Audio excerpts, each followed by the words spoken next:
त्याच्यानंतर ना पुढे भगवान श्रीरामचंद्रांनी विचारलं, ऐका सांगा म्हणले महाराज अगस्त्य ऋषी काय झालं. पुन्हा रावण कुंभकर्णाची जन्मकथा सांगितली.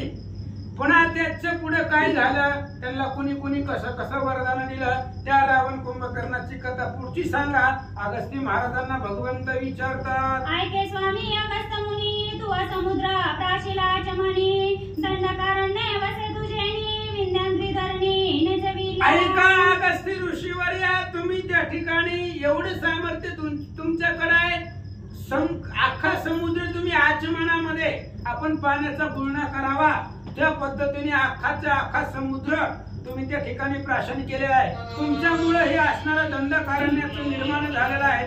विंध्याद्रीला तुम्ही वाढत होता, तुम्हीच त्याला झोपवलं असं सांगतात. वातापील वला महाराक्षसा मारुनी ऋषी केले ससंतोष ऐसे तुझे उपकार बहु असा तू महापुरुष ईश्वर. अगस्त्य मुनिवर्या, तुम्ही प्रत्यक्ष ईश्वरच आहेत.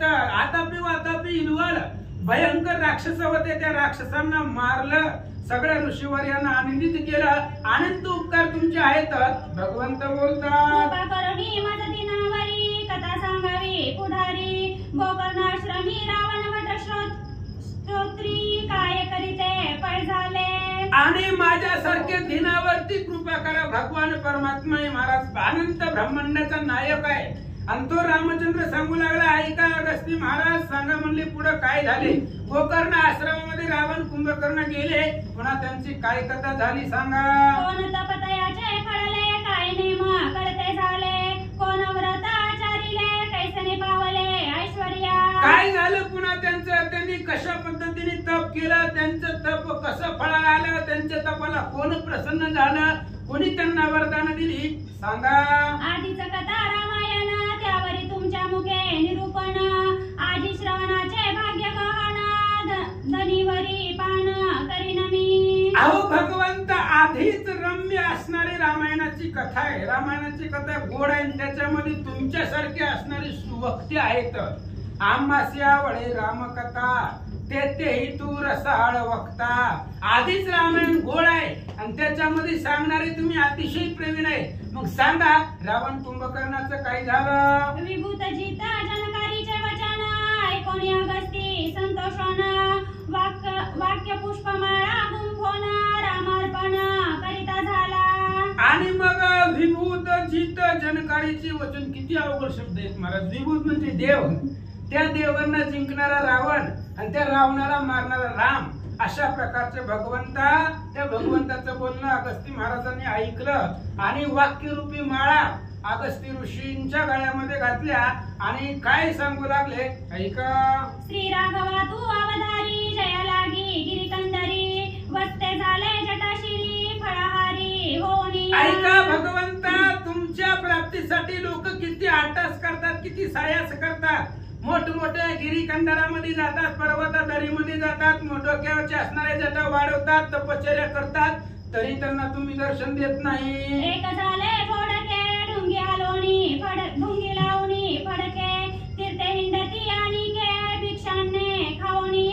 डोक्यावरची सगळी केस त्या ठिकाणी असणारी काढली, काही लोकांनी जटा वाढवल्या, भगवी कपडे घातली, प्रत्येक तीर्थाला जाऊ लागलो, दारेदारी भिक्षा मागू लागले. कुणासाठी? तुमच्या प्राप्तीसाठी, तरी त्यांना भेटत नाही. एक मुखी लावणी कोळसा वेश घेती अनारीसा एक नग्न पिशाच दशा हिंडती पुरी. अहो तुमच्या प्राप्तीसाठी लोक काय काय करतात, तोंडाला काळे लावून हिंडतात. एवढेच नाही, अनेक प्रकारचे वेश धारण करतात. नग्न होऊन जसं भूत हिंडावी त्या पद्धतीने तुमच्या प्राप्तीसाठी असणारे साधक लोक गावामध्ये, नगरीमध्ये, अरण्यामध्ये, वनामध्ये हिंडू लागले.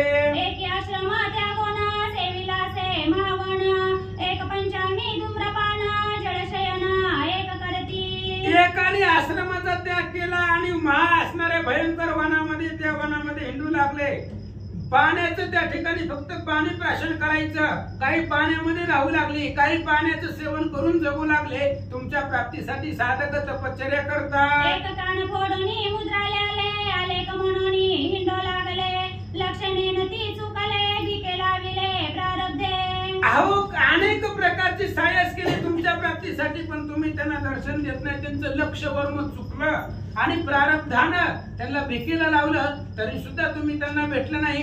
एवढं तुमच्या प्राप्तीसाठी लोक सायास करतात. एकमस्तकालुंचिती चालत अक्षिती झाडीती झाडावरी बैसोनी देह कर्म करीती देहाते देवा मानुनी. अहो काय लोकांनी एवढ्या असणाऱ्या डोक्याच्या जटा वाढवल्या, झाडावरती बसून त्या ठिकाणी तपश्चर्या केली, उलट टांगून तपश्चर्या केली, झाडाच्या असणाऱ्या फांदीवरती अनेक दिवस राहून तिथं जलपान करून सेवा केली, भक्ती केली तरी त्यांना भेटला नाही. ऐसे अनेक म्हणतात रे धुंडाळी ते झाले नर परंतु न कळेची तुझा पार न पावती ते कदा. अनेक मतांतर आहे. भगवंत प्राप्तीसाठी एवढे सायास करावं लागतं. अनेक लोकांनी त्या ठिकाणी प्रयत्न केले तरी सुद्धा तुम्ही तुमचं पार कळत नाही, तुमचं लवकर दर्शन होत नाही असं सांगतात. तरी अवधारी राजेंद्र इंद्राच्या आधी इंद्रा क्षय आहे इंद्रचंद्रा तू नरेंद्र अक्षयी. ऐका राजेंद्र, संपूर्ण त्रैलोक्याचे राजे तुम्ही आहेत. त्रैलोक्य राजा श्री रघुनाथ,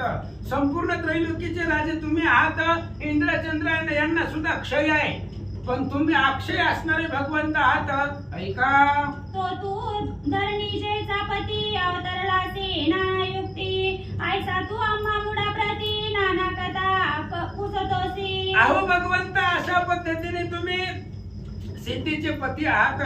तुम्हाला सगळं माहित आहे, सगळं असणारं त्रिभुवनाचं ज्ञान तुम्हाला आहे तरी सुद्धा तुम्ही आम्हाला विचारतात यात नवल आहे. अगस्ती महाराज बोलतात बंधू गोकर्णा प्रती एवढी काय करते झाले स्थिती ते कथा अवधारी जे श्रोती सावधान चित्ती होऊनी. आणि अगस्ती महाराजांनी सांगितलं ही तिघजण गोकर्ण आश्रमामध्ये गेले. तिथे गेल्यानंतर ना पुन्हा त्या असणाऱ्या तिघांची रावण कुंभकर्णाची काय स्थिती झाली ऐका.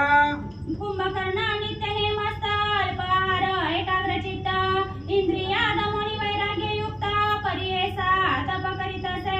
कुंभकर्ण त्या गोकर्ण आश्रमामध्ये नित्य नियमस्त अल्पहार करायचा, थोडस लाईट त्या ठिकाणी असणारं जेवण करायचं, त्याच्यावरती चित्त एकाग्र करायचं, इंद्रियावरती त्या ठिकाणी नियंत्रण ठेवायचं. जसं वैराग्ययुक्त साधू असतो तशा पद्धतीने तो कुंभकर्ण तप करू लागला.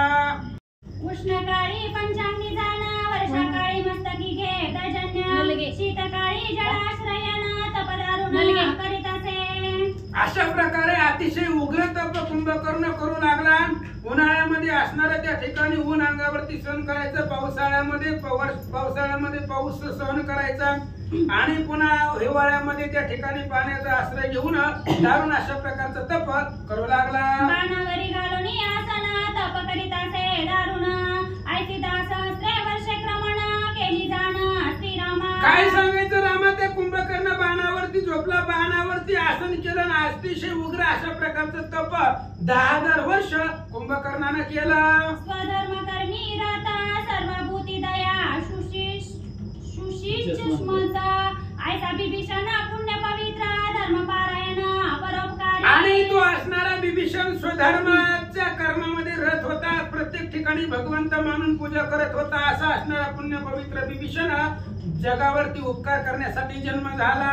परोपकारा एवढे तप नाही श्रीरामा निश्चित जे कराविया ते पीडा करीत पाप अद्भुत अंत नाही. भगवंत जगामध्ये पाप आणि पुण्याची व्याख्या अशी आहे, दुसऱ्यावरती उपकार करणं हे तप आहे, हेच पुण्य आहे. आणि दुसऱ्याला त्रास देणं, दुसऱ्याला पीडा करणं याच्यासारखं पापच जगामध्ये दुसरं नाही. ऐसा बिभीषण पुण्यमूर्ती 5 सहस्र वर्षे तपस्थिती एका पायावरी निभूती श्री रघुपती कर्मीला. असा असणारा पुण्याची मूर्ती बिभीषण, त्या बिभीषणाने एका पायावरती उभा राहून 5,000 वर्ष तपश्चर्या केली. तपदे कोणी दारुण स्वर्गी देवाभयाचे भान ते अप्सरा येऊन नृत्य करीत्या पै झाल्या. आणि हे असणाऱ्या बिभीषण रावण कुंभकर्णाचं तप बघितलं, स्वर्गातल्या इंद्रादिक देवांना चिंता वाटली. तपाच्या सामर्थ्यानं आपापलं स्वर्गलोक घेतील म्हणून अप्सरा तिथं येऊन नृत्य करू लागल्या. बिभीषणाची तपस्थिती देखून देवा पुष्पे वर्षिती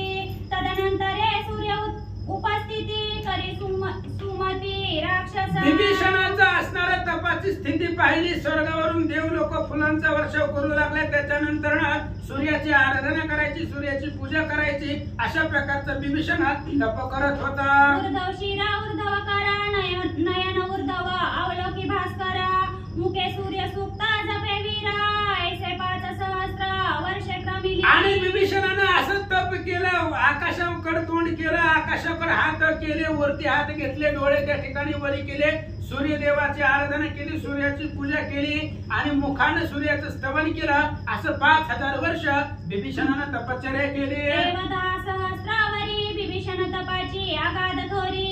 तदनंतरे श्रीरामा तुझा वैरी त्याच्या तपाची थोरी तू ऐक.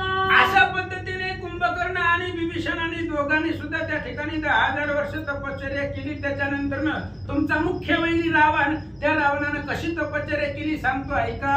10 सहस्र वर्षेपर्यंत निराहारी तप करीत 1 सहस्र वर्ष होता तेथ अग्नित होमित शिर एक. रावण भगवान परमात्मा ऐका म्हणले. ह्या असणाऱ्या कुंभकर्ण विभीषणापेक्षा रावणाचं उग्र तप होतं. 10000 वर्षापर्यंत तपश्चर्या केली, निराहारी केली, 10000 वर्ष निराहारी राहिला. त्याच्यानंतर ही प्रत्येक 1 वर्षानंतर आपलं एक मुंडक त्या ठिकाणी कापायचं, त्या अग्नीमध्ये त्या ठिकाणी समर्पित करायचं. अशी तपश्चर्या 10000 वर्ष करू लागला. ऐसे 9 सहस्र वर्षे क्रमिली 9 शिरे अग्नित हविली. 1 शिर उरले मौळी 10 सहस्र प्रवर्तले. आणि अशा पद्धतीने 10,000 वर्ष तपश्चर्या करायची होती. त्यातली 9000 वर्ष अशी रावणाने तपश्चर्या केली. आणि 9000 वर्षामध्ये प्रत्येक वर्षामध्ये 10000 वर्षामध्ये त्या ठिकाणी जी काही शिर आहे ते शिर अग्नीमध्ये टाकायचं. असे 9000 वर्षामध्ये 9 शिर संपली, एक असणारं शिर राहिलं. तेव्हा काय झालं. तेही शिरा छेदिना वैष्णव नर तृप्त करीना. ऐसे विवंची रावण तव चतुरानन तेथे आला. 9000 वर्षामध्ये 9 शिर रावणानं अग्नीमध्ये टाकली. आणि 10 पुढच्या असणाऱ्या वर्षामध्ये शेवटचं मुंडक ते सुद्धा अग्नीमध्ये समर्पण करावं म्हणून ते सुद्धा शिर कापण्यासाठी तयार झाला. तेवढ्या वेळामध्ये ब्रह्मदेवाचं आगमन झालं. इंद्रादी देवासहित पितामहाला तेथ म्हणे रावणा तुझे तपाद्भूत माझा संतोष पाय झाला. आणि त्या असणाऱ्या रावणाची तपश्चर्या पाहिल्यानंतर इंद्रादिक देवांसहित ब्रह्मदेव तिथं आले. ब्रह्मदेवाने सांगितलं रावणा कठोर तप केलेला आहे, त्या तपाच्या बळावरती आम्ही इथं आलो. तुझी या तपाची थोरी नवर नवे वाचे करी. तुझं प्रसन्न झालं झडकरी माग इच्छा ते देईन. आणि ब्रह्मदेव सांगू लागले रावणा एवढं अद्भुत तप केलंय, त्या तपश्चर्याचं वर्णन जगामध्ये करता येणार नाही, मुखानं करता येणार नाही. एवढं अद्भुत तप केलेलं आहे, तुम्हाला प्रसन्न झालेलं आहे, काय मागायचं असेल ते मागा. रावण ब्रह्मदेव रावणाला बोलतात ऐकोनी वचन दोन्ही कर जोडणी रावण करिता झाला साष्टांग नमन मधुर वचन बोलिला. ब्रह्मदेवाचं बोलणं ऐकल्याबरोबर रावणानं दोन्ही हात जोडले, ब्रह्मदेवाला नमस्कार केला, साष्टांग नमन केलं. अतिशय गोड आणि मधुर वाणीनं रावण काय बोलतो ऐका. रावण म्हणे का प्रजापती तुम्हा प्रती करीत विनंती मरण भयाऊनी निश्चिती प्राणी अभय असेना. रावणानं ब्रह्मदेवाला सांगितलं ब्रह्मदेवा ऐका, या जगामध्ये सगळ्यात जास्त भीती असेल तर ती मरणाची आणि प्रत्येकाला आहे. त्यामुळे ह्या विश्वामध्ये मरणाच्या भीतीपेक्षा दुसरी भीतीच जीवाला नाही आहे असं रावण सांगू लागला. का दुसरा वैरी आन नाही हे संसारी मृत्यू प्राणी संहारी मृत्यूने केले देवाचे नचले. अहो ऐका ब्रह्मदेवा, या संसारामध्ये या विश्वामध्ये मरणासारखा वैरी मृत्यू सारखा वैरी जगामध्ये कुणीच नाही. मृत्यू हा प्राण्याचा जीवाचा संहार करतो, त्याच्यामुळे जन्मलेल्या प्रत्येक जीवाला मरणाचीच भीती वाटते ऐका. बाल्य तारुण्य वयासा मृत्यू करी आयुष्य रासा जनाते बांधी मरण खासा मृत्यूचा सहसा न कळे महिमा. अहो मृत्यूचा मरणाचा महिमा कळत नाही. मरण कुणाला कधी कसं येईल काही सांगता येत नाही. आणि ती असणारे मरण विचार करत नाही, लहान आहे मोठा आहे का ही सुद्धा विचार करत नाही. लहान लेकरापासून ते म्हाताऱ्या माणसापर्यंत मरण कुणाचीच वाट बघत नाही, कसलीच विचार करत नाही. वेळ आली की लगेचच त्या असणाऱ्या जीवाला फासा पडतो आणि तो जीव लगेच मरणाच्या आधीन जातो. त्यामुळे मृत्यूचा महिमा कळत नाही. जरी प्रसन्न झाले ती देवा अमरत्व मजा वर द्यावा सुपर्ण नाग दैत्य दानवा यांचे मृत्यू मज न हो. आणि रावण सांगू लागला ब्रह्मदेवा, जर तुम्ही मला प्रसन्न झालात तर मला एकच वरदान द्या, अमरत्व. मला या जगामध्ये मरणच येऊ नये, कारण मरणाचीच भीती प्रत्येकाला आहे, मला सुद्धा तीच आहे. म्हणून हे असणाऱ्या जगामध्ये गरुडाकडून, नागाकडून, दैत्य दानव यांच्याकडून कोणाकडूनच मला मरण येऊ नये. निशाचराचे निहाते मज मरण न यावे निश्चिते, आणि का देव दैवत्वे तीही मातेन मारोतजी. राक्षसांच्या हातून मला मरण येऊ नये, आणि बाकीची जी देव देवता आहेत ते असणारी यक्ष गण गंधर्व किन्नर कुणी असू द्या, राक्षसांची भीती मला नाही. देवदैत्याकडून मला मरण येऊ नये एवढंच वरदान मला द्या. देवांचे निहाते करी माझा मृत्यू न व्हावा उधारी, मनुष्य माझा त्रणासरी गणना न करी तयांची. देवांच्या हातून मला मरण येऊ नये, आणि माणसांचं काय, माणसाला आम्ही घाबरत नाही. माणसाकडून मरण येऊ नका असं मागितलं नाही, माणसाला आम्ही मानितच नाही. माणसं आमच्या पुढे राहतच नाही, त्यामुळे माणसाची भीती आम्हाला नाही. फक्त देवाकडून मरण येऊन देऊ नका. मानवे तृणसमान ती माझे दृष्टीसी मशके दिन, तयांचे भय नाही जाण मरापण मजकीजी. भगवंत मला अमर करा. माणसांचं आम्हाला भीती नाही. माणसं म्हणजे माझ्या पुढे गवताप्रमाणे आहे. माणसं मला काहीच करू शकत नाही. ती आमच्या पुढे मशक आहे, थीन दिन चिलटासारखी ती माणसं आहेत. त्या माणसांची भीती आम्हाला नाही. फक्त देवाकडून मरण येऊन देऊ नका. मनुष्यादी करोनीभूते नानी मी दृष्टीच त्याते, त्या मनुष्याची चिंता नाही माते जाण निश्चिते प्रजापती. आणि ऐका, ब्रह्मदेवा प्रसन्न झाला तर मला अमरत्वाचा वर द्या. मनुष्याचं काय, आम्ही मनुष्याला घाबरत नाही. मनुष्यांना मी त्या ठिकाणी मानितच नाही, त्यांना किंमत देत नाही. मनुष्याची चिंता किंवा माणूस येईल आणि मला मारेल अशा प्रकारची चिंता माझ्या मनामध्ये नाही, असं रावण बोलू लागला. जरी प्रसन्न झाला सी मजवरी, अमर होई ऐसी कृपा करी, ब्रह्मा मने होईल निर्धारी, चिंतिले पावशील रावणा.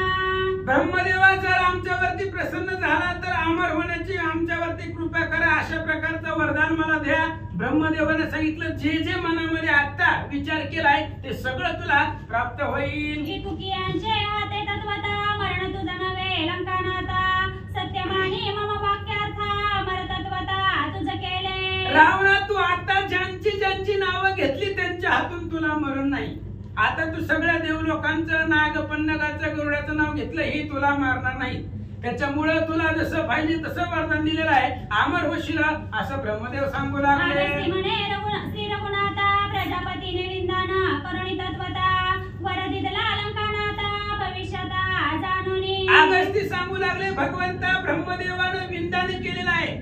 रावणानं मनामध्ये ज्याचा ज्याचा विचार केला होता त्या त्या पद्धतीने वर दिलेला आहे. माणसाकडून मरण येऊ नये असं वरदान मागितलं नाही, कारण माणसं आम्हाला घाबरतात, आम्ही घाबरत नाही. त्याच्यामुळं अशा प्रकारचं विंदाने केलं आणि ब्रह्मदेवानं रावणाला वरदान दिलं. पुनरपी बोले प्रजापती, ऐके गा लंकापती, तू शिरे हविली अग्निप्रती, ती मागुती तुझ दिली. पुन्हा ब्रह्मदेव सांगू लागले, रावणाची अग्नीमध्ये तू आता शिरा अर्पण केलेली आहे, ती एवढी 10,000 वर्षामध्ये ती सगळी शिरा तुला प्राप्त होतील. पूर्वीला परी राक्षसास सुंदरता बाणली बहुवस, तदनंतर विभीषणास बोलत झाला चतुरानन. आणि पुन्हा त्याच्यानंतर अशा प्रकारचं वरदान ब्रह्मदेवानं रावणाला दिलं. त्या असणाऱ्या रावणाला पूर्वीपेक्षा अधिक बळ आणि तेज निर्माण झालं. त्याच्यानंतर ब्रह्मदेव बिभीषणाकडे आले. बिभीषणा तू धन्य सुमती, बिभीषणा तुझी आगाध कीर्ती, बिभीषणा तुझी शुद्ध तपस्थिती, अत्यंत चित्ती सुखावल. ब्रह्मदेव बोलू लागले, बिभीषणा धन्य असणारी तुझी तपसंपत्ती आहे, धन्य तुझी आगाध कीर्ती आहे, धन्य तुझा असणारा महिमा आहे. असं तुमच्या दर्शनानं, तुझ्या असणाऱ्या महिमेनं, तुझ्या भक्तीनं प्रसन्न झालो. बिभीषण तुझे निष्काम तप, बिभीषण तुझा धन्य जप, बिभीषण तू निर्विकल्प सुखमुप मज झाले. आणि बिभीषणा तुझं असणारं धन्य अशा प्रकारचं तप आहे. तप कशासाठी आहे? निष्काम आहे. तप करण्याच्या पाठीमागे कोणतीही कामना नाही. धन्य असणारा तुझा जप आहे. तू निर्विकल्प आहे, कुठलाही विकल्प तुमच्या मनामध्ये नाही. तुम्हाला पाहून आनंद वाटला. जोवर मागसी हे समयी तो मी देईना जाण निश्चयी, बिभीषणे मस्तक ठेविला पायी, काय ते समयी बोलता. आणि लगेच ब्रह्मदेवाने सांगितलं, बिभीषणजी तुमच्याही तपावरती प्रसन्न झालेलो आहात, काय मागायचं असेल ते मागा. त्यावेळेस बिभीषण ब्रह्मदेवाच्या पाया पडले. काय मागता? सकळ गुणी संपन्न ऐसा बिभीषण धर्मज्ञ मृदू मंजुळा वाचे करुणा चतुरानना सगळं गुण प्रार्थना ऐश्वर्य संपन्न असणारे विभीषणची धर्ममूर्ती होते. गोड मंजुळ शब्दामध्ये ब्रह्मदेवाला काय मागतात? प्रजादक्ष प्रजापती सकळ देव तुझा आश्रय येती परी एक माझी विनंती सावित्रीपती ऐकी जय. आणि विभीषणजी बोलू लागले, हे असणारे प्रजापती म्हटलं जातं, सगळे देव तुमच्या आश्रयाला येतात. आणि ब्रह्मदेवा एक माझी विनंती आहे, एक मागणं करतो, ऐका. आजी आपण धन्य धन्य आजी फळले सकळ पुण्य जर त्रैलोक्य गुरु चतुरानना स्वयं आपण वर देतो. ब्रह्मदेवा साक्षात तुम्ही आम्हाला वरदान देण्यासाठी आला. आज आमचं खूप भाग्याचा दिवस आहे. धन्य धन्य असणारं आमचं जीवन आहे. त्रैलोक्याचा गुरु असणारा ब्रह्मदेव साक्षात वर देण्यासाठी आले असं विभीषणजी बोलतात. संतोषोनी प्रजापती जरी वर देतोसी मज प्रती तरी मागणे सुनिश्चिती सावधान वृत्ती अवधारी. प्रसन्न झाले असणाऱ्या प्रसन्न झाल्यामुळे जर तुम्हाला आम्हाला वर द्यायचं आहे तर एक माझं छोटस मागणं आहे, तेवढं परिपूर्ण करा. विभीषणजी मज बोलतात. राज्याची चाड नाही ऐश्वर्य मज न लगे पाही मज साधू समागम देई आणिक नाही मज इच्छा.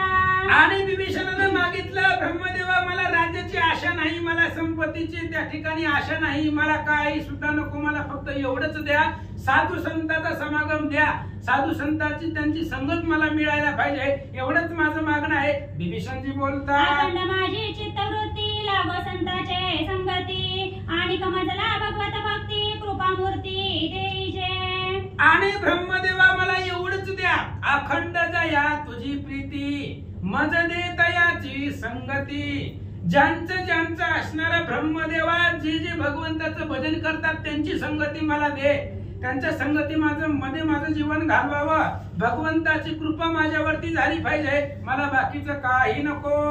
जेणे होय परमपद प्राप्त ऐसे ज्ञान दीजे निश्चित या वेगळे नश्वर पदार्थ स्वामी निश्चित मदन लागती. अहो ज्या असणाऱ्या सत्कार्यानं भगवंताचं दर्शन झालं पाहिजे, भगवंत भेटला पाहिजे, भगवंताचं पाय त्यांचं असणारं दर्शन झालं पाहिजे, अशा प्रकारचं एवढंच ज्ञान मला द्या.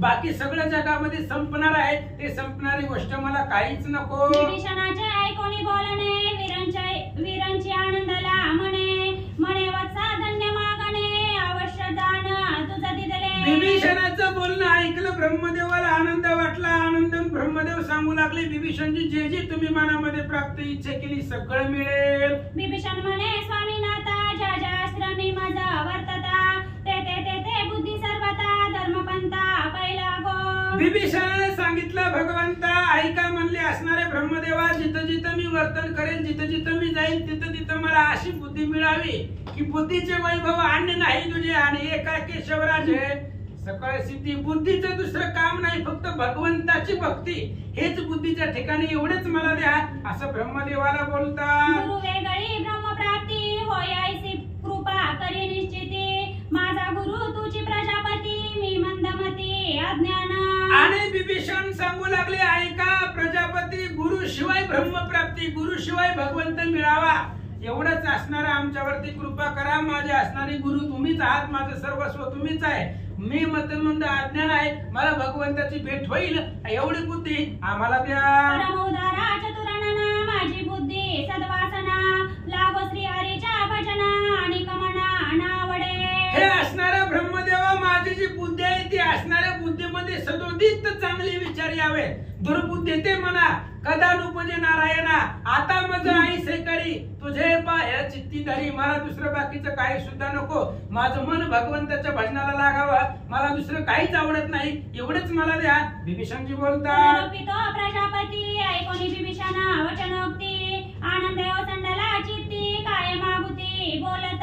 पुन्हा असणाऱ्या ब्रह्मदेवजी विभीषणाला बोलू लागले. विभीषणाचं बोलणं ब्रह्मदेवानं ऐकलं, आनंद निर्माण झाला.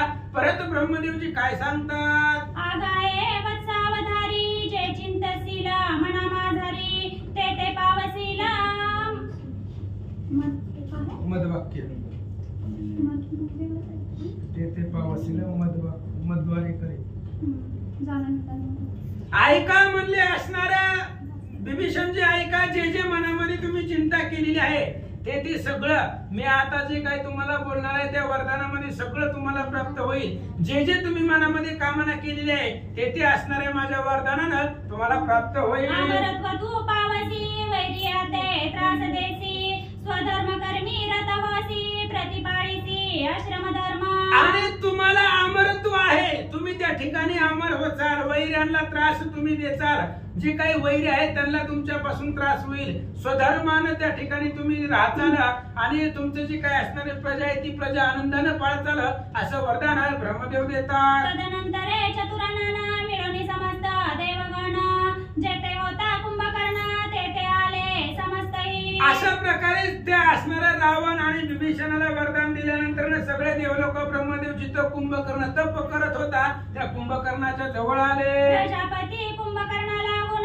वर देतोसे जाणून सकळ सुरवर अकर जोडून प्रार्थू लागले ब्रह्मया। आणि सगळ्या देवलोकांनी पाहिलं आता ब्रह्मदेवजी कुंभकर्णाला वर देतात, तेवढ्या वेळ रावणाला दिलं, देऊन दिलं, विभीषणाला दिलं, जाऊ द्या म्हणले, पण ही कुंभकर्ण धिप्पाड शरीराचा आहे, ह्याला जर वरदान मिळालं तर काही काही कधी सांगता येत नाही, म्हणून सगळे देवलोक ब्रह्मदेवाची विनंती करतात। आगा चतुर्वक्त्र अष्टनेत्रा विचारी जे पात्रा पात्रा तू करी सकळांचा अधिष्ठात्रा भूत भविष्य जाणसी। कुंभकर्णाला वर द्यायला चालल्यानंतर ना देवलोकांनी सांगितलं ब्रह्मदेवा तुम्ही जरा विचार करा, पात्र अपात्राचा याचा विचार करा, अहो तुम्ही सगळ्यांचे पालन करते आहात, तुम्हाला प्रजापती म्हटलं जातं, भूत भविष्याचं ज्ञान तुम्हाला सर्व आहे, जरा विचार करू ना वरदान द्या।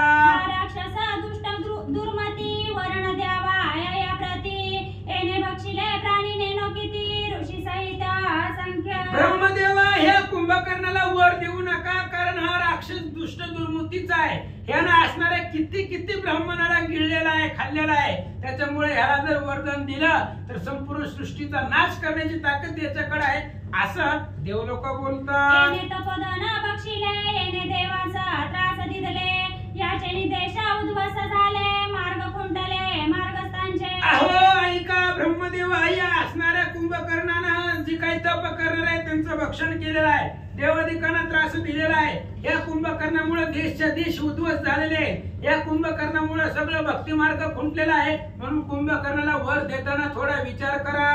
धर्मी महापातकी याते वर्ण द्यावा हे बुद्धिनिकी प्रलोभावा माव करुणिनिकी जेने विघ्न टळे त्रैलोक्या। ऐका ब्रह्मदेवजी हा कुंभकर्ण अधर्म महापातकी आहे, अधर्म करणारा आहे, महापापी असणारा कुंभकर्ण आहे, ह्याला वरदान न देणं हीच बुद्धी आहे।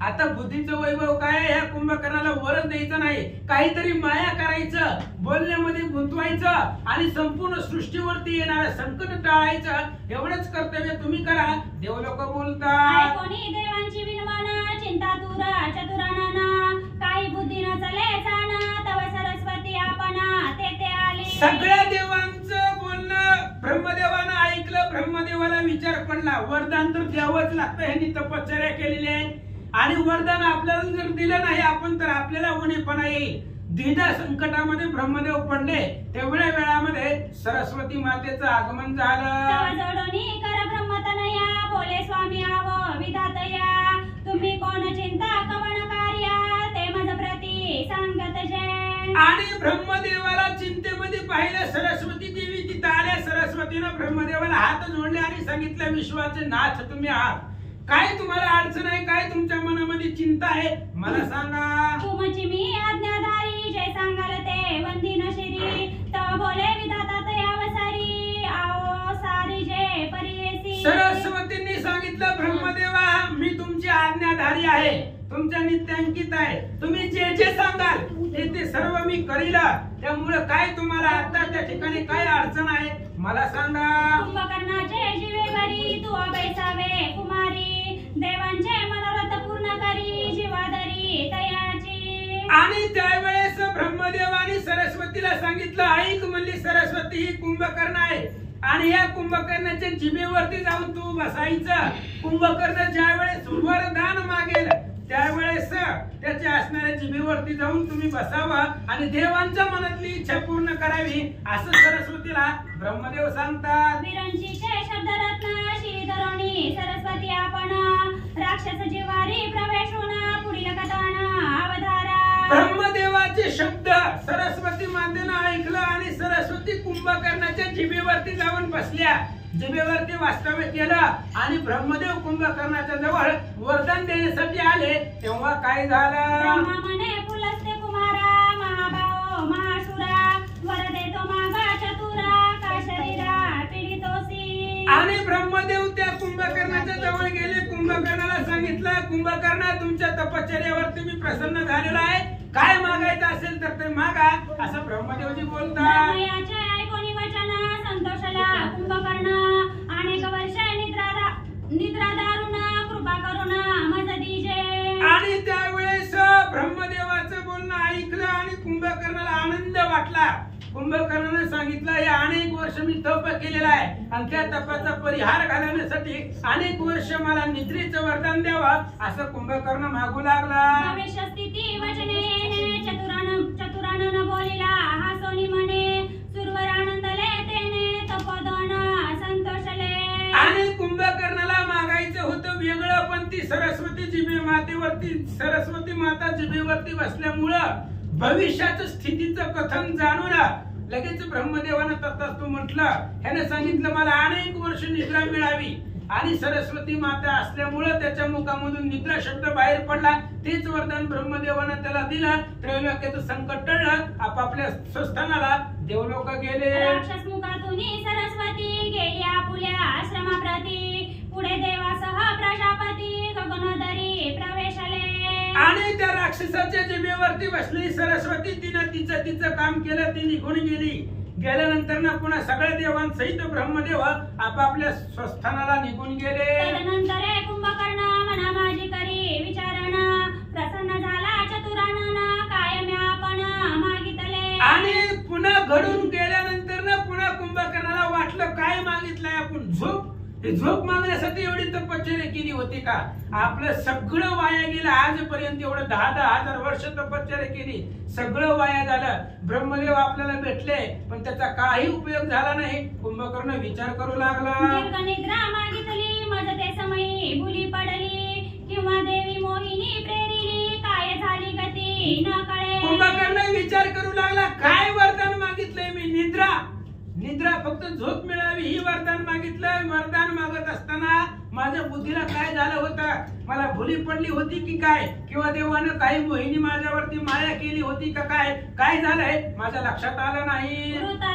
मज झाले माझे कष्ट वाया गेले माझे पूर्वकर्म फळासी आले तेने झाले विपरीत. काय झालं होतं माझ्या लक्षामध्ये येत नाही. आजपर्यंत 10,000 वर्ष तप केलं, सगळं वाया गेलं. आजपर्यंत कष्ट वाया गेलं. माझं जे काही पूर्वकर्म होतं ते पूर्वकर्म आज फळाला आलं, त्याच्यामुळे ही सगळं विपरीत घडलं. कुंभकर्ण विचार करू लागला. माझी बुद्धीचा भ्रंश झाला मज विधाता ठाकोनी गेला बोला पुल्या कपाळाला थोर तळमळा पै देत. कुंभकर्ण आपापले असणाऱ्या जे काही कपाळ आहे, करंट आहे, त्या असणाऱ्या कपाळाला आपापल्या नशिबाला आपापल्या प्रार्थनाला दोष देऊ लागला. काय माझ्या बुद्धीला भ्रम झाला होता मला माहिती नाही. ब्रह्मदेव त्या ठिकाणी ठकून गेले, फसवून गेले. आता आपणच आपल्याला दोष देत बसायचं, असं कुंभकर्ण विचार करू लागला. देव बंधू तिघे जण वरद पावनी संपूर्ण तिन्ही ते त्राग्नी समान श्लेष्मांत कवना जाते झाले. अशा पद्धतीने तिघेजण भाऊ रावण, विभीषण आणि कुंभकर्ण यांना वरदान मिळालं. वरदान मिळाल्यानंतर पुन्हा श्लेष्मांतक नावाचं वन आहे आणि त्या वनामध्ये तिघजण निघाले. श्लेष्मांतक वन कैसे जेते भोकरी बहुवसे फळी फुली क्रीडिती वायसे तया प्रदेशी राहते झाले. ते श्लेष्मांतक वनामध्ये गेले. त्या वनामध्ये फळं फुलं सुंदर अशा प्रकारचे त्या वनाला भर आलेला होता आणि त्या प्रदेशामध्ये तिघजण गेले. एका जनार्दना शरण तयावनी रावण कुंभकर्ण विभीषणा समवेत जाण सुख संपन्न क्रीडिते झाले. आणि ग्रंथकर्ते एकनाथ महाराज गावबा काका आपल्या एकनाथ महाराजांना जनार्दन स्वामीला शरण जाऊन सांगतात. त्या श्लेष्मांतक वनामध्ये रावण, कुंभकर्ण, विभीषणजी आल्यानंतर त्या वनामध्ये आनंदाने राहू लागले, क्रीडा करू लागले. पुढे त्यांची काय कथा झाली लक्षपूर्वक ऐका. स्वस्ती श्री भावार्थ रामायणे उत्तरकांडे एका कार्तिकया रावणादी वर प्रधान नाम 10 अध्याय. गौड श्री कृष्ण. श्री ज्ञानदेव तुकाराम पंढरीनाथ भगवान की जय। राजा प्रभु रामचंद्र भगवान की जय।